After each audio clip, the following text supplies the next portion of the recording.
Hello. Hi, Okay. What's your name? Randy Woodley, Okay. And WOOLEY, okay. And you're from Tatum, Texas. Tatum, Texas. Okay. I got a call from Bobby Worthy that told me a little bit about your situation, but today I would just like for you to tell your story, and maybe we can assist you in getting out across the diaspora and letting people know about what your grandchild had to go through with. Okay. And could you, before we get started, you are the grandmother of what's the child's name? Michael Trimble, better known as Tink, Tink. Okay, and you're the grandmother. Uh, I watched some of the video and I read some of the write up from the school and the school board, as well as some of the law enforcement comments.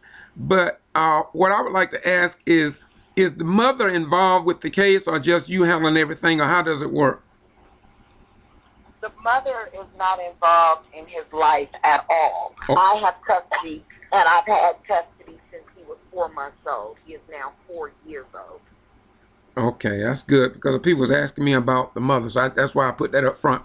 So, could you just, rather than me trying to give you an interview, just explain to me and the people that have watched this video your situation and what you've gone through dealing with your grandchild? Sure. Um, Earlier in August, as a matter of fact, it was August 1st, I had an appointment to go and register him in Head Start. I went to register him in Head Start, and there was a question about his appearance, and Mm. they stated that his hair was too long as far as his dress code was concerned. So I went and spoke to the principal, and at that time, the principal was really trying to help me, and she was trying to figure out a way that people could attend school. So she told me that I could brush his hair and pin it up, or I would have to cut it. And so I then went with the superintendent. I spoke with the superintendent, and he also gave me those same two options. He told me that I could braid it and pin it up or cut it. And so I know that there are transgender students that go to the school. So then I asked him about his transgender students. And he told me that those students are protected by a law that was passed in Washington, D.C. And then I asked him, well, does that diminish my grandson's right to wear his natural hair? And he proceeded to tell me that if I was that passionate about him wearing his natural hair, that I could send him to school in a dress. And when asked, he needs to be prompted to say that he's a girl, and that would show that he is transitioning into becoming a transgender. At that point, I was totally appalled because I felt like he wouldn't have given a Caucasian woman that option. I thanked him for his time, and I told him that I would be fighting him on this one. And he told me many have tried. What was his So I name? left. What was his name, if I may? His name is J.P. Richardson, and And he is he. the Tatum School District's superintendent. Okay. Okay. Gotcha. Okay. Okay. Go ahead. So fast forward, school started, I believe, don't quote me, but I believe August 14th. And so on August the 13th, I went ahead and had his hair professionally braided to go to school. That was I sent 20. him, That was 20. That was 2019, right? Or 2018. oh, that's 2019. That's just a few months ago. Right. Okay. I was not sure. Uh, Okay. yeah, all of this is very current. Right. So I paid to have his hair braided, and I sent him to school on the first day of school. And when he came home from school, he had a note in his book bag telling me that he was still out of compliance because his braids were too long. So I went ahead and started pinning up his braids with bobby pins. But now this is a very active, normal 4-year-old little boy. And he would come home and complain that the bobby pins was hurting his head. And so I started writing posts and taking pictures of the way that I would send him to school every day. Mm-hmm. Every day I would take a video or take pictures of him to show that he was well groomed and well maintained.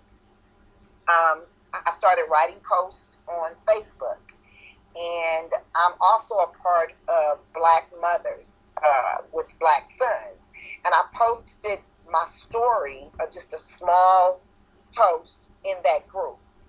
And one of the ladies in the group contacted me and asked me if I would like to start a petition, because we were just really all very angered that the superintendent suggested that I put my Black son in a dress.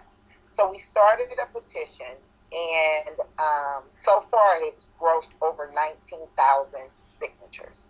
Mm-hmm. I continued to write a post, and I continued to send my son to school.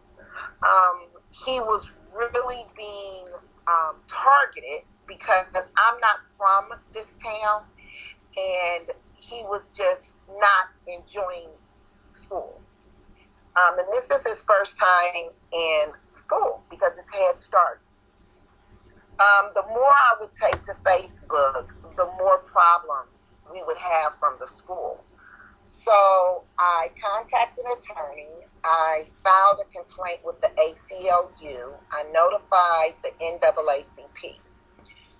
Once I got my attorney, he told me that they were violating my grandson's civil rights for freedom of speech and expression, and that I could go ahead and send him to school the way that I felt most comfortable. Because, see, I was getting his hair braided like twice a week because he has very fine hair, so his hair would not hold the braid.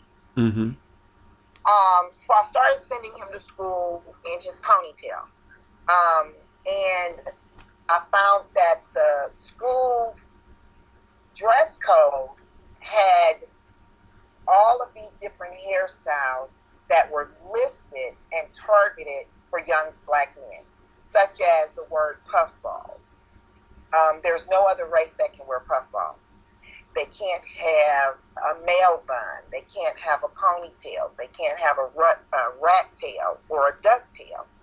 And so after doing a little investigation of my own, I found that the superintendent had a problem with Black men in dreadlocks. Now, I wear locks. I wear very long locks. My hair's been locked for almost 5 years now.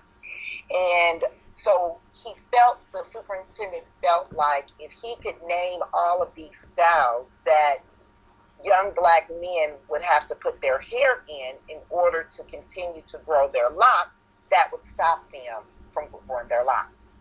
So I contacted an attorney, and we went from there. Mm-hmm.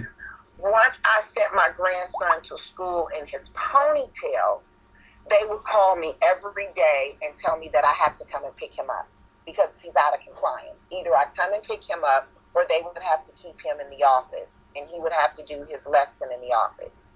So I opted to keep him at school and have him to do his learning in the office. I found out that my grandson was in a classroom, unattended, with no supervision, a 4-year-old, and didn't have any lessons. He was just sitting in there idle for 7 hours. And this happened every day. This went on for 2 weeks. Every day I would send him to school, and every day they would call me, and I would tell him, no, he has to stay at school, because I felt like he was in compliance. He was in compliance with his First Amendment right, which states freedom of expression. His ponytail was not making class disruption. It was not a disturbance to anyone but the school staff. And so I continued to send him to school.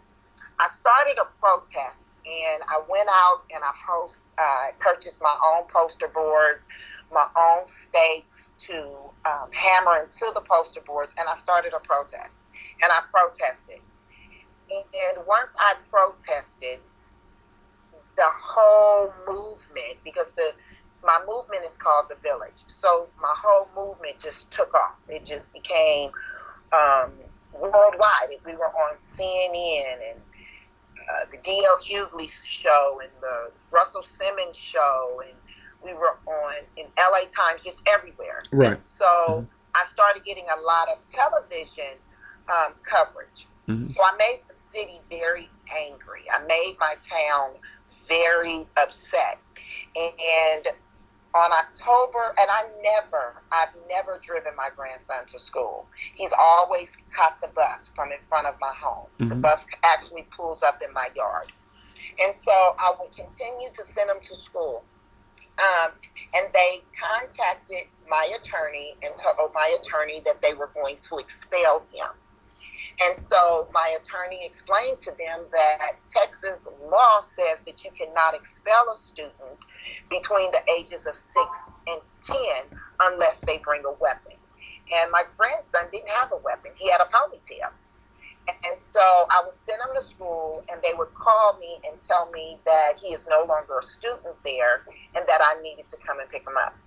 And by the advice of my attorney told me to tell them that I was on my way, but when I got there, I needed a letter stating why they were going to kick him out. And so every day they would call me, and every day I would tell the principal I'm on my way. But when I get there, I need a letter on letterhead stating why you're going to kick him out. And they refused to give me a letter. They refused to put it in writing, so I continued to send him to school. On October 15th, I sent my grandson to school at 6:45 when the school bus came. The school bus came back at 3:45, but my grandson wasn't on the bus. And when I realized that my grandson didn't get off the bus, I began to cry hysterically, because 2 weeks prior, a white man in my community put on Facebook that a direct threat about shooting my grandson. And this is a 35-year-old white man. And so when my grandson didn't get off the bus, I was crying. I called the police because, I just knew the school wasn't a part of this because they hadn't called to tell me they wasn't sending him home. So when I contacted the police officer that took the call was very nonchalant, and I'm just crying. And I told him, my grandson didn't get off the bus, and he knew exactly who I was because, again, I'm all in the media. And so he said, well, give me a few minutes and I'll try to find him. And I'm like, what? Aren't you going to take a report? So I get off the phone with him. I'm calling around. I call my attorney. I'm just crying. And then the police never called back. So I called them back. And when I called them back, he said, oh, well, Miss Woodley, your grandson is at the school.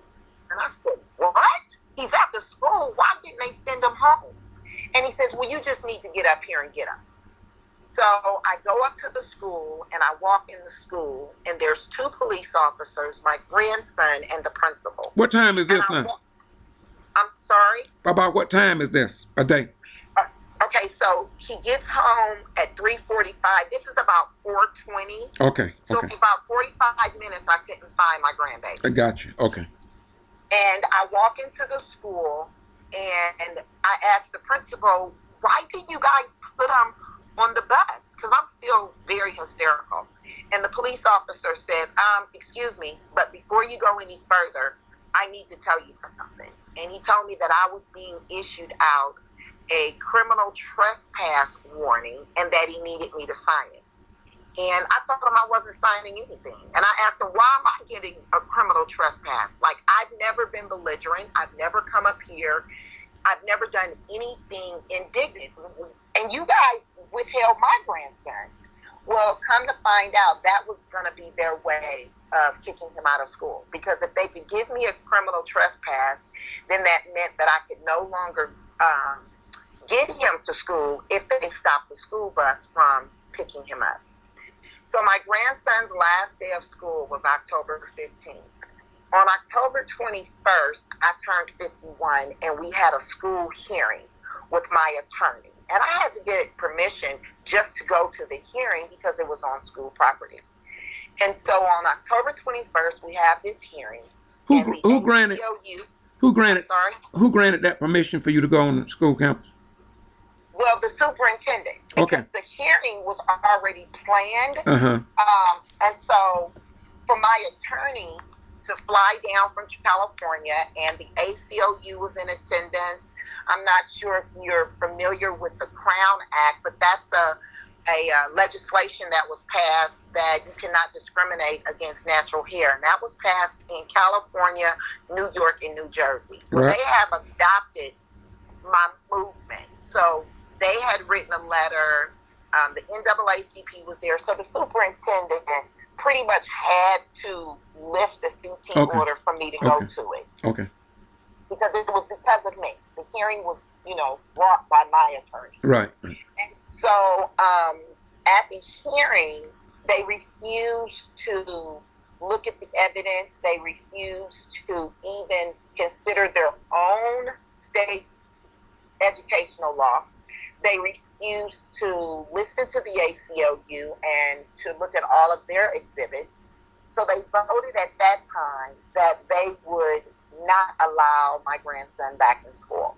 Well, while we're in the hearing, I get a call telling me that my son is being arrested. Now, he's right outside the building, and this police officer is arresting my son. So I leave out of the meeting to find out what's going on with my son, because I know that I'm in a racist, deep South town, and I need to be out there with my baby. So I go outside, and this police officer is hollering at my son, and he has him in handcuffs, and I'm asking him, what is going on? Why is he in handcuffs? And he tells me, Miss Woodley, if you don't bag up while I'm handling official business. And I'm like, I'm not in your way, sir. I'm asking you, what did my son do? And he says he has marijuana on him. And I'm like, no, I know my son. I know my son doesn't have marijuana on him. Well, I can smell marijuana. And I'm like, wait, time out. First he has it on him. Now you say you can smell it. What are you doing? And this is a police officer that has the one that tried to issue me the CT warning. This officer is just, we have three or four officers in our town, all of them being of Caucasian race. My son and myself is out protesting, so they know who we are, and he's just trying to start commotion. So he grabs me and handcuffs me and put me in the back of the car. And I'm screaming, saying, can somebody please go in the inside and get my attorney? Because my attorney is not aware that now I'm being detained in the back seat of a car. So the police officer that put me in cuffs, he pat me down. I mean, he didn't call for a female, and the chief of police is a female. He didn't call for her to come and pat me down. He pat me down in cuffs. He puts me in the back of the police car. I'm crying. I'm telling him it's my birthday. What are you doing? I have a hearing. He radios his chief of police. She tells him it's not going to look good. Oh, well, there's somebody outside recording. One of the women that was at the meeting is recording it live, and she's letting the police officer know, you're going live. What you're doing to this lady, you're on Facebook Live. So he calls his superior, and I'm in the back of the car, and I just see him on the phone. So he calls his superior, and his superior tells him, like, listen, that's not going to look good if you arrest her. So he lets me out of the car. He handcuffs me. They take They take my son to jail. They charge him with marijuana on a school property. They tow his car. The hearing goes on. I leave the hearing. It has been concluded. They've decided they're not going to reinstate my grandson. I go down to the police department, to the sheriff's department, to the county jail to get my son. And How old is he? my son is 25 years old. Okay. He's 25. And what they were going to charge him with, they couldn't. The sheriff, the deputy says that when the officer brought my son in, he had a clear plastic bag with one seed in it. No marijuana, a seed. A single seed. So they told me if I pay $100, he can get out. I paid the $100. Me and my son came home. My next protest was scheduled for 4 days later, October the 25th. I was sitting in my home, just myself and my grandson, because my son doesn't live here. It's just me and my grandbaby. And I was in my home, and my protest was supposed to start at 6:30 in the evening because I wanted to do that protest during a football game. During, it was a home game, and I scheduled it to go on during the beginning of the game. So as other people were coming in. So at about 5 o'clock, I'm at my house, and I get a knock at the door.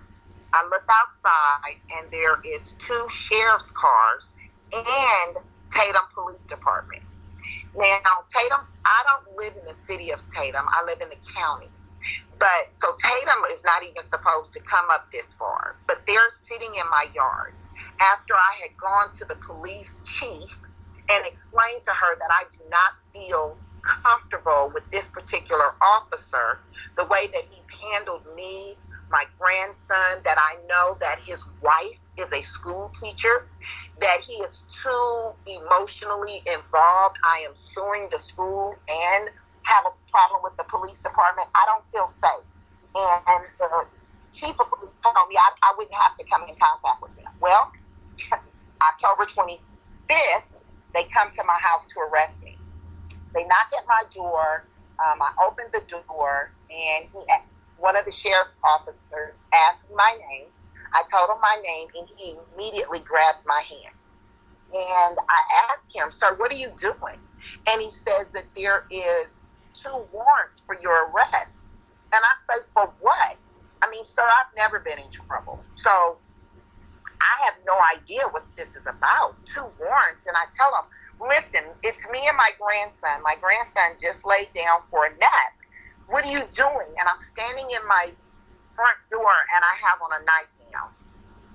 I proceed to tell him, "Sir, you must have there must be a mistake. Like, I don't even jaywalk. Like, I mean, there must be a mistake." And he tells me, "No, there's 2 warrants. The warrant was signed right before 5 o'clock. And the protest was supposed to start at about 6:45. So it's all coming together in my head.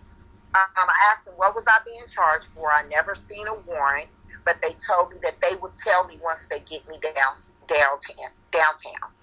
I'm crying. I mean, I can't tell you, sir, how hard I'm crying because I've never been in trouble with the law. Like, I'm just crying hysterically. And I tell him my grandson is here, and he says, "Well, we'll let you call somebody to pick him up." They had contacted CPS when I was sending my grandson to school, and CPS came out there.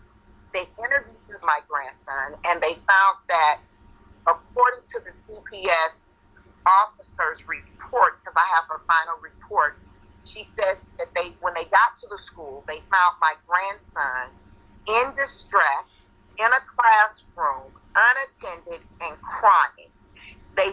The school didn't realize that when they make a false complaint, that they were going to interview the child first. They're going to interview the child, and my grandson happened to be at school. So the school was caught out of compliance because my grandson was in a classroom by himself with no supervision. And then they came to my home. Once they came to my home, and I know it sounds like I'm backtracking, but I'm going to get back to my arrest. But when they came to my home, They did their walkthrough. They took pictures of my food. They took pictures of my home. They took pictures of my weapon. They actually came with me to retrieve my weapon. They took pictures. My weapon had a safety on it. It was in a case. They considered the matter closed that day. I said all that to say that when the police came to my home, they had already contacted CPS to try to get them to come get my grandson. What is And CPS what is CPS for the record? I'm sorry, CPS is Child Protective Services. Okay, I need that. Okay, thank you. Okay, so I said all that to say that when they came to my home, they had already contacted CPS to come and get my grandson.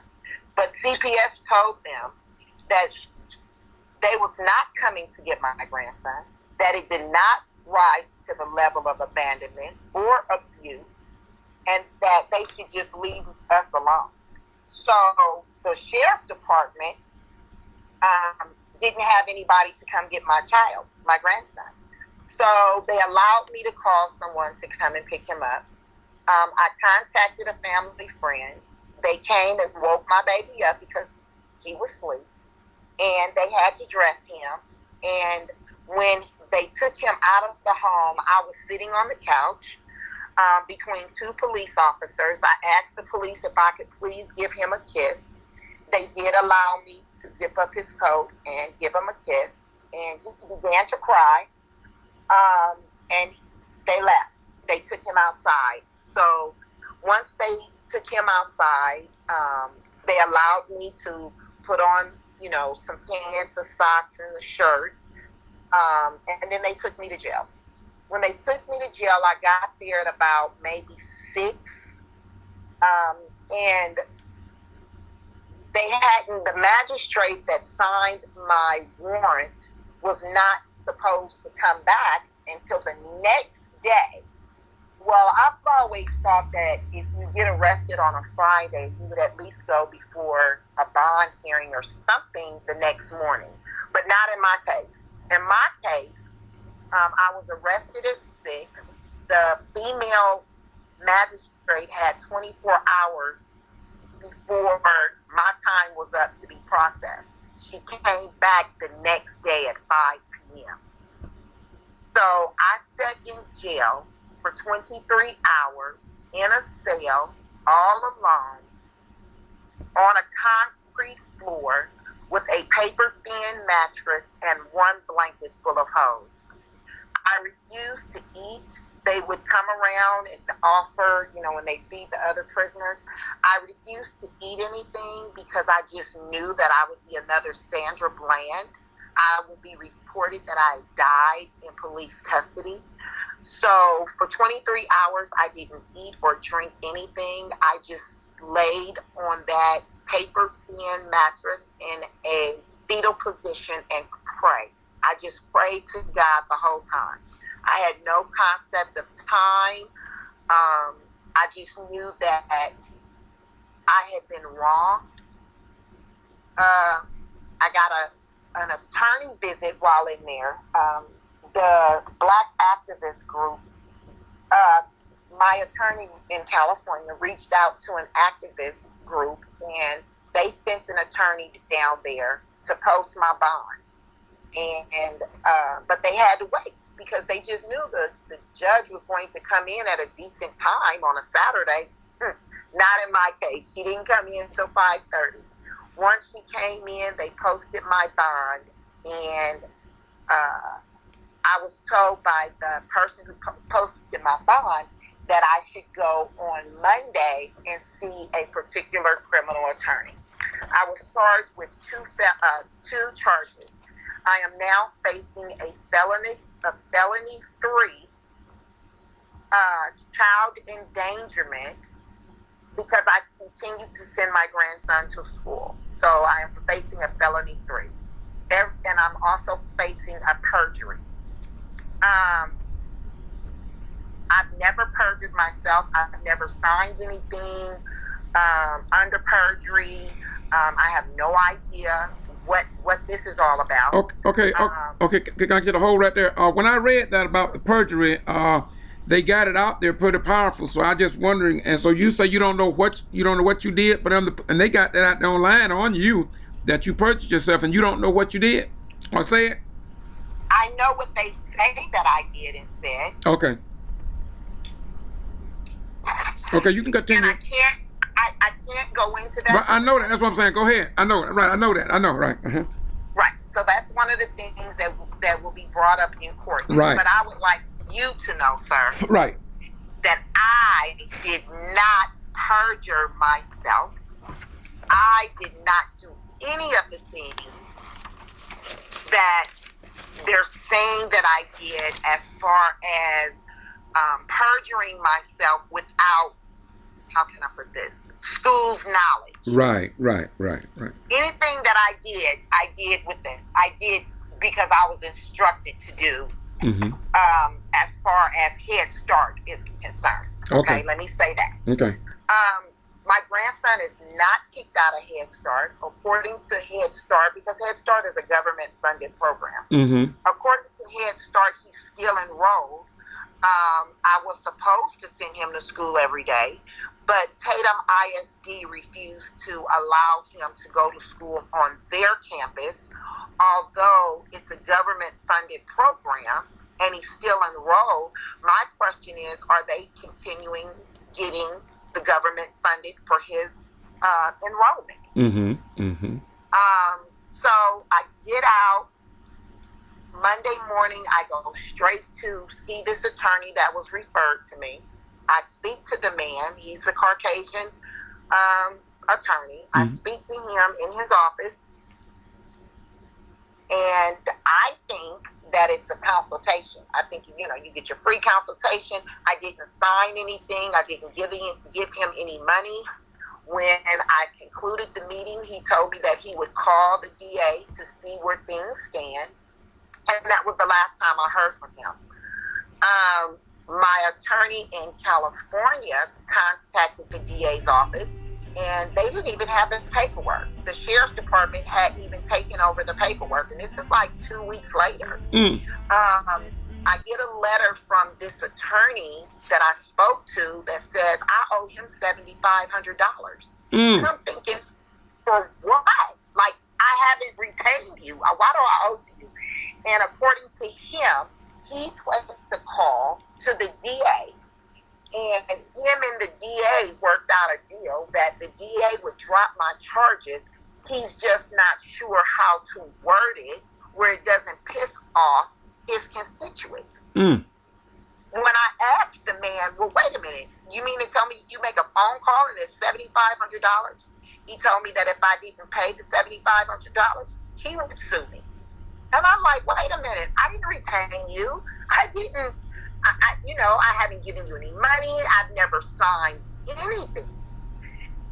This man is born and raised in the town where the DA is. In my mind, the DA shouldn't have a problem dropping the charges. Simply say no evidence. But to this day, I still have to report every Tuesday to a bail bondsman. I've never gotten any court papers in the mail. I've never gotten a court date. I have not been indicted. I was just arrested. And it was simply due to harassment. They did not want me to protest at the home game. And I believe that the DA and this criminal attorney that I was referred to is working together. I believe that he is waiting on me to pay this man $7,500, and then he'll drop the charges. But I don't have $75 as of today. Okay, but let go ahead. No, you go ahead. Go ahead. No, I was just going to say that I don't owe him this money. He told me that it would be $7,500 if he had to fight the case. The case hasn't even been indicted, and this happened October 25th. Okay, let me back up for the record. I would like for you to say it again. First of all, they got you on a criminal trespass, which you didn't know what the hell was going on, right? Yeah, right. They called me up to the school because they didn't send my grandson home on a school bus. Okay, now I want you to state again, because you did it so perfectly. I just want you to do it again. I want you to mention that you didn't sign any paperwork, you were never reserved anything, you were never charged. Go through that pattern again, so for the listeners. As far as the felony is concerned, Yeah, the charges that they put on you and what you got to go that to serve this community or whatever. They didn't. sure. I Yeah. was charged with a felony 3, Mm-hmm. and it is child endangerment because I continue to send him to school. Mm-hmm. Now, I'm not sure why sending your child to school is a form of endangerment, Mm-hmm. but that is what I'm being charged. Mm-hmm. I'm also being charged with a felony because they have questions about my grandson's registration. Mm-hmm. Right. I was taken to jail on October the 25th. As of today, I have not gotten any papers in the mail from the court. Yeah, that's what I want. Yeah, I haven't gotten any papers from the court. I have to report every Tuesday to a bail bondsman. I've asked him, has he received a court notice? My case doesn't even have a case number. Wow. It is simply to instill fear in me. And I do live in fear. I'm afraid that at any point they're going to knock at my door because up until today I've had 2 knocks. The first being CPS and the second being the police department who took me to jail. And so I do live in fear. I am a single black woman with a 4-year-old grandson that's living in the deep South. I'm not from here. They make it very known that I am not from here. And so my grandson doesn't have friends he can play with. They just had a Christmas program and they had a Christmas parade where they had other small children in the parade. My grandson wasn't even allotted the opportunity to be a part of those festivities because he is no longer a student at Tatum Independent School District, although he is still considered a student for the Head Start program. Mm-hmm. And he's been threatened. And that is still on Facebook. Like, I went to the sheriff's department the day that this Caucasian 35-year-old man threatened to shoot my grandson. I went to the police department at 5 in the morning. I told the police. I also emailed the Facebook account and post to the detectives, and they told me that they didn't find it a threat. They felt like he was just being silly or he was just making a practical joke. Well, I didn't find it funny. The people that are supporting me didn't find it funny.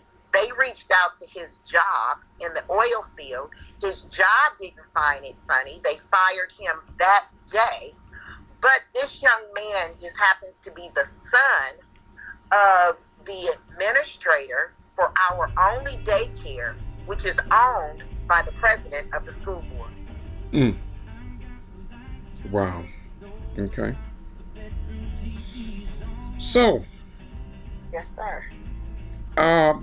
It's another area I want to hit before we close, but I want to go through something else before I ask you the last questions. I want to ask you, and that is to go back and ask you some short questions.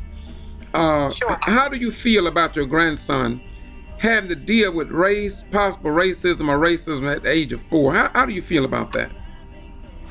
I am very troubled. I am very troubled that my grandson cannot embrace his identity. I am very troubled that what was God given is being shown that it's a problem. My grandson's hair is all natural. He's not wearing braids or locks. It's all natural. I owe it to my grandson. He's already been abandoned by his parents. Mm-hmm. And I owe it to my grandson to instill in him the value of life, how precious he is. I want him to understand that he matters and that it does not matter his skin tone. I have a handsome king that I bring to you. Yes. And so he will not feel inferior to anyone, and he will not be made or asked to put on a dress by a white superintendent that I feel that wanted to demasculize my grandson. Mm-hmm. Okay. What? How do you feel about that criminal trespass? Now first let me inject this. I myself am under a 6.5 year criminal trespass in my area here because of me reporting the news, and so I'm not gonna get into that. So they use that tactic on many of us to get their way and do what they want. But how do you feel when you think about? I'm sure you had family members that have served in the armed forces, but to be charged with a criminal trespass when you're not doing anything, how do you think even members of your family would feel about you experiencing that when they've served this country so faithfully?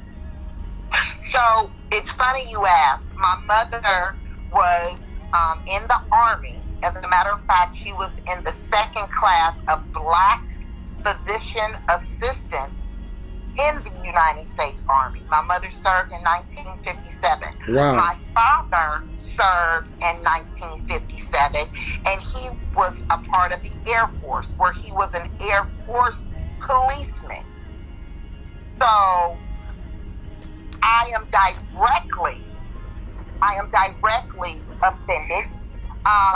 They used the criminal, they used not putting my grandson on the school bus, allowing me to become frantic and scared that something had happened to him, and to know that the police department and the school worked together in concocting a hoax, making me think he had been kidnapped to get me to come up to the school, then to issue me a criminal trespass.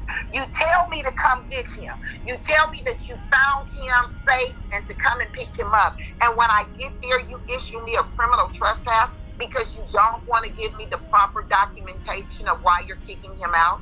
So you decide the only way we're going to stop her from sending him to school is if we can stop her from coming on school grounds. Okay. I was mortified. Right, and so based upon that, those 3 or 4 things that you just mentioned, right? So then to go to jail, I can see, because I followed the Sandra Bland case too, and I can imagine how you felt, because people that never been behind bars don't understand that you can't do anything and they can put in their law on you or what have you. So you practically went through a nightmare. Think about the Sandra Bland case, and by you being in this situation that you were in, correct? Sir, I didn't practically go through a nightmare. I was going through a nightmare. Absolutely. Sandra Bland died here in Texas. Right. I am here in Texas. I am a Black woman. When I look and think back to the video of her arrest, I wear locks. I am here. So I was not practically going through Right. a nightmare. I know that you were just using that as I got you. I understand you. But I want to I want your listeners to understand. No, that was a nightmare. Absolutely. You lived it. That was right. a nightmare. Okay. Now, and you have to excuse me, but I like to ask the right question, because see, a lot of time the news media, when you stand up and you do an interview, I tell Black folks this all the time. You stand before the cameras and they'll give you an interview, and they only publish on 6 o'clock news what they want you to have. Very seldom do they get to hear the complete story like you are doing today. But on my channel, this is what I do. I want you to tell the whole story, and that's what you're doing. So people don't have to go out with not understanding what's going on. So my question here is, first of all, are there any Blacks on the school board? The school board consists of a 7-person panel, 5 Caucasian, 1 male of mixed race. I want to say he might be Hispanic and white, and 1 Black. Okay. Do they seem that was born and raised here? Right. I got you. But it's 2 things now from that. Number 1, is anybody on the school board, and well as member of law enforcement, whether it's the city or county, to really seem to understand what you was going through? Did you see any sympathy at all directed your way? Because in a lot of cases that I go out in the field, sometimes they see it and sometimes they don't. Oh, no, sir. There's been no sympathy. There's been none. They feel as though I am causing a problem in their town. I am shedding a light on their racist tactics. Because of my arrest and because my grandson knew that I was being arrested, he is now in counseling. We're talking about a 4-year-old baby that has to go to counseling. He becomes extremely upset and scared when I'm in one part of the house and he's in the other part. And I know you didn't ask this question, but I just want to make sure that everybody understands how honest and transparent I am. I was having a meeting here in my home with the NAACP, and my grandson was asleep. And when he woke up screaming. Now, the NAACP is sitting in my living room. My grandson is laying on top of my bed, which is right next to the living room. They witnessed him screaming. They saw me get up and go get him, and I had brought him back into the living room so I can conclude my meeting. And I asked him, "Why are you crying?" in front of the NAACP. And he said, "Because he thought I was in jail." Now, this is with other people in my home. Right. So if I was lying, I would just say people. No, I'm telling you who it was. It was the president of the chapter NAACP here. Right. If I may, a few weeks ago, there's a auto used car dealership in Douglas, Georgia, and the black woman was going to pay a bill, her car payment, and the owner, I understand, came out with a weapon, pointed it at the mother, with a 4-year-old black boy in the car and a young lady. And I'm sharing this with you because a lot of people, we got to understand that our children need help and they need counseling following these traumatic, unnecessary conditions they force black people under.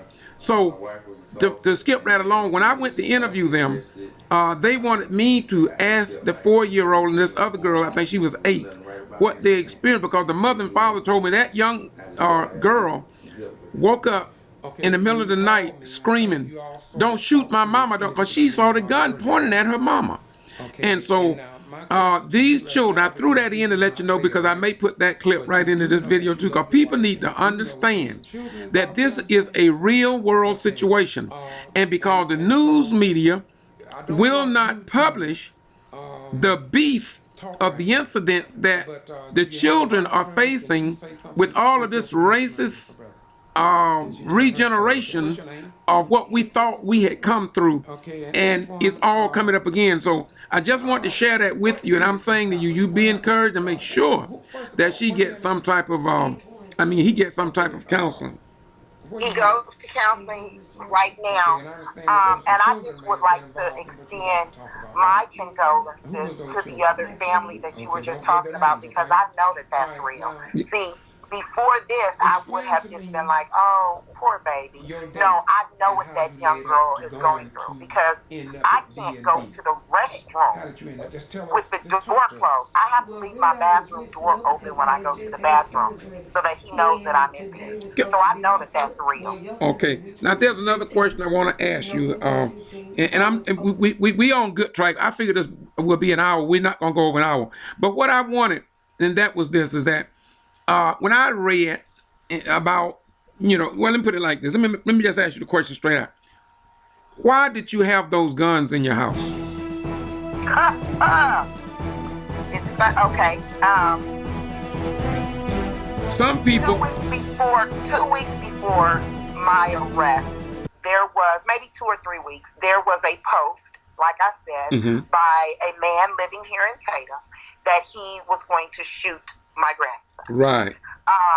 The post didn't say that he was going to shoot him. What it says was he holds an object in his hand, which is a form of deer urine. And here in the South, hunting is really big. Right. Well, the name of the company that makes the deer urine is Tink. Well, I call my grandson Tink. So he holds this deer urine up and he says, if you don't be quiet, we'll blast your ass. And the name is called Tink. Well, I have a movement called The Village because I believe it takes a village. Right. But he personally addressed the village. Now, that morning, I found out about it about 2:30 in the morning. About 5 o'clock, I went to the sheriff's department and reported it. Like I said earlier in your interview, I emailed it to them so that they had a copy. The sheriff's department contacted me to say that they didn't find that a threat, that they felt like, he was just blowing off steam, and that they could not do anything to protect me because they didn't find it a threat. Right.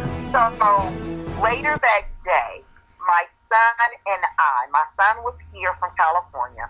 My son and I went to Academy Sports because I felt like if the police was not going to take it serious and protect myself and my grandson, I was going to. Right. So I went to Academy Sports and I purchased a few weapons. Yes. And ammunition. Right. I did. Right. And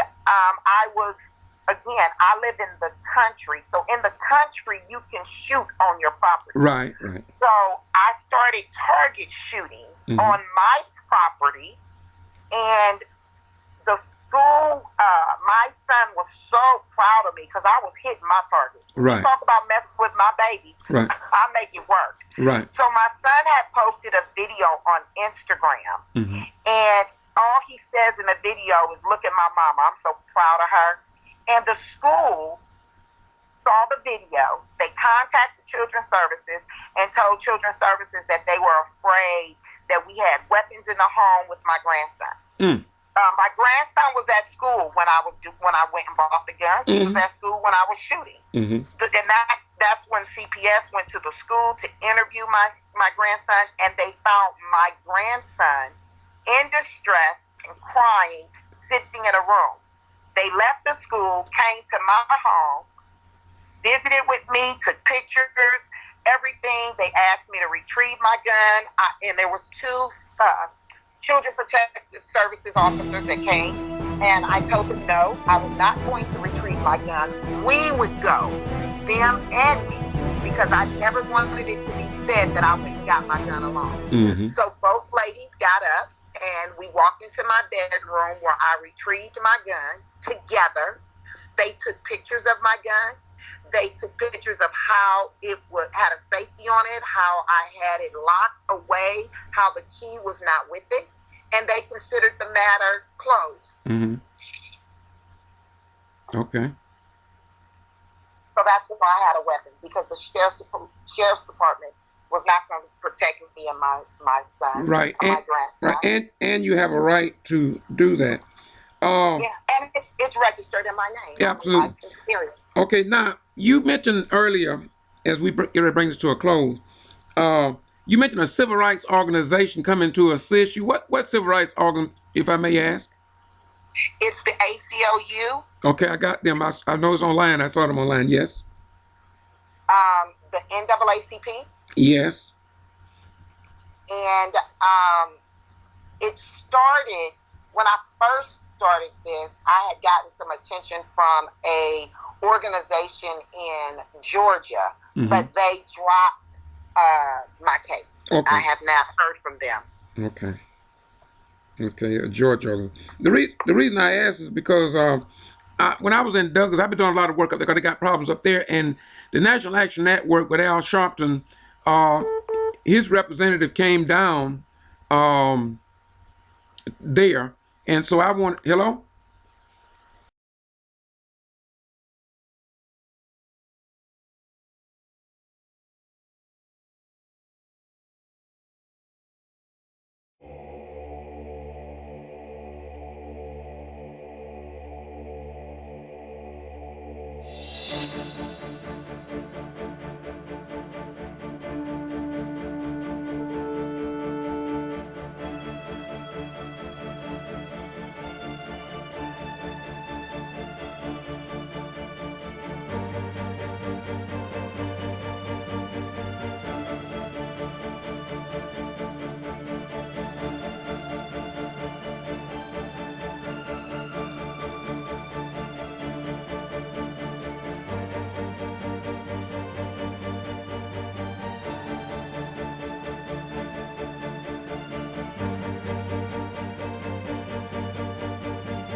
So National Action Network have Al Sharpton reached out to you? No, sir, but I have written emails to him, and I've never heard anything back. Okay. All right. Okay. Well. Okay. Well. Anyway, is there anything else that you would like to say? First of all, I would like to say that my name is George Boston Rhines, and I'm retired military. I did 21 years in the armed forces, and I've been dealing with civil rights since '75. A lot of things have happened to me that should not have happened. I don't want to mention them here because of my activism and doing what I'm doing now.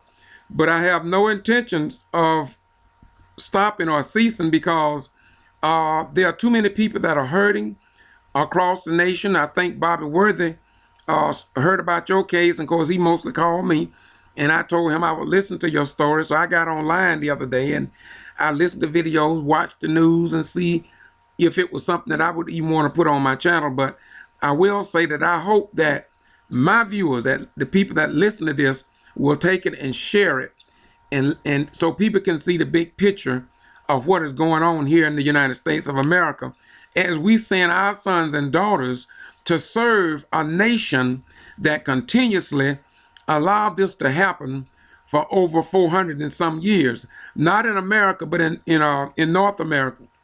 Since the year of 1555, because that's when the first slave ship came over here, not 1619, but 1555 as recorded in the Library of Congress, and we are still fighting for our rights. Therefore, that, believe me, my beautiful sister, believe that we must be the chosen people of God, which is the original Hebrew Israelites. We got to be those people because no other people have suffered as we are suffering until this very day. But I would like to end the show by saying that I concur with you. That's biblical. Yes. I'm sorry, but the way that they describe Jesus, his hair of wool, skin of bronze, and so I concur with you. I'll just end it there. I concur. Okay. Let me ask you this question in closing. Do you have a Facebook, an email address, or a website anywhere that the people who watch, and I got at least 4,000, almost 5,000 subscribers, almost 2 million views. If somebody wanted to contact you to show a levels of support, or if some attorney wanted to assist, I love the ACLU and I love the Southern Poverty Law Firm. Those people are really doing a lot. They have helped some of the people that I've went to report on. So if they stick with you, or sometimes they don't stick with you, but sometimes they'll get you started on the right track. So I'm saying to you, get all the help you can get. Don't turn no help down. I know you won't, because I can tell the way you talk. And you're welcome to call me at any time. You got my number. And if you need me, we'll do what we can do. Yes, sir. I do have Facebook. It's Randi, Randi, Hogan, Hogan, Woodley, Wood, as in David, Ley. Okay. Okay. You have any phone numbers or? The only phone number that I have is my personal number. No, don't. No, you don't. You don't want to. I would rather not give that. No, you don't give that one out. But sometimes it depends on where your case go. Sometimes you may need to get a landline or something along that line, because I'm just being honest with you. Sometimes there are people. I was surprised when I first started this, and I started getting calls from not Germany, Korea, and foreign nation of the world. And people just want to tell you, they encourage you. Some of them will pray with you. And sometimes I found that to be a very, not for me, but the people that I reported on, they want to contact them. So I use another number for that purpose. But that's all down the road. But the main thing is the court system. The marching is good. The protest and the talk and the praying in church is all good. But it depends on what law you got to walk in that courtroom and put the law on these people. Yes, sir. I do have an attorney. His name is Joaquin McCoy. That's WAUKEEN MCCOY. Okay. and he is so far doing a phenomenal job. That's great. Your listeners can Google him. Yeah. He's very well known. I do hope that all of your listeners do send out a prayer for me and Tink, because we are literally here alone. Right. Okay. Spell that first name of that attorney again, McCoy. Joaquin. WAUKEN.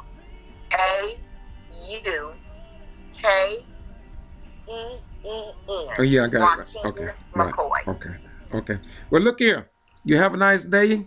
May heaven smile upon you, and I hope that things work out for you, and I trust they will. Thank you, sir. When will I be able to see this interview? It will be a couple of days, because I don't just do the interview. I try to go and get other things and put in it, but within a couple of days I will. Did you get my email address yesterday? Didn't you? No, I don't think so. Well, I call you and I give you my email address. When I get it up, I'll make sure I forward it to you. Thank you so much, and you have a blessed day. All right. Thank you for caring. And I thank Bobby Worthy for directing you this way. Peace be unto you. Thank you. Bye-bye. Bye-bye. Bye-bye.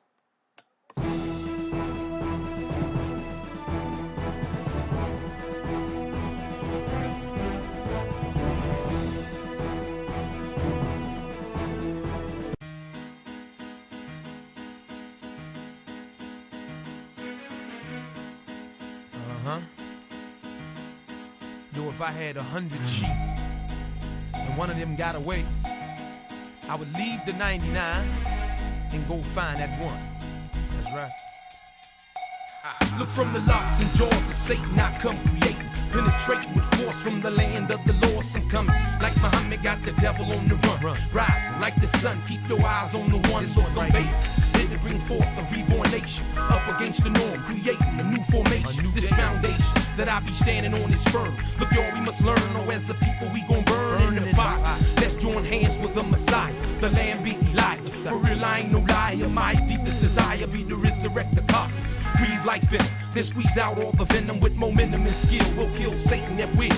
You and I be connected, protected by Ezekiel's will. For real, I can sense a mental explosion on the move as God's chosen. Proceeding in motion, we become, yes, indeed, the parts of forming. Running about of her, cause Babylon is falling, living all in the midst of devilish anguish. His aim is to kill us all with this language. He's the mischief maker, plus he's wicked by nature, the modern mind shaper. So hey, will Jacob wake up the lion? Where he's in Judah asleep, I wonder who will wake him, bring him to his feet.